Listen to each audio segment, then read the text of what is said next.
From January 1st, 2026, the government can legally access your bank records if they suspect you are not paying enough tax.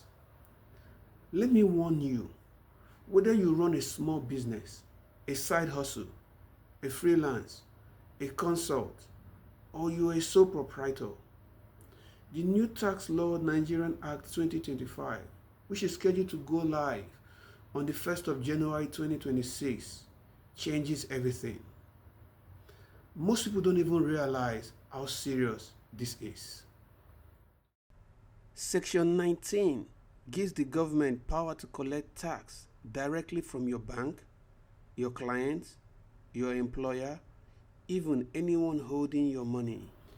Meaning, if your tax reporting doesn't match your inflow, they can take the tax before you even receive the money.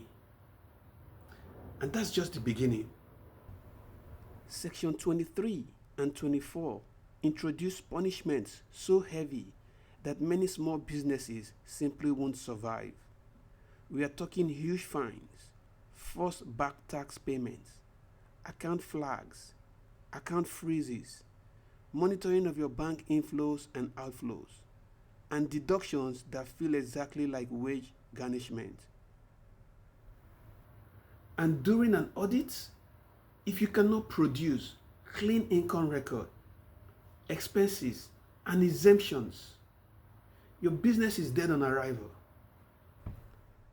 To protect myself and stay ahead of enforcement, I built a 2026 tax survival Excel template and I'm making it available to the public. It helps you track inflows and automatically computes your income. It allows you to track exemptions, which reduce your tax liability. Then it estimates your tax due so you can plan for the tax year. I've also added a bonus expense and receipt tracker to help you with future audits. This is the tool I personally use to stay compliant under the new law. If you make money in Nigeria in any form, you need this tool before the law kicks in January.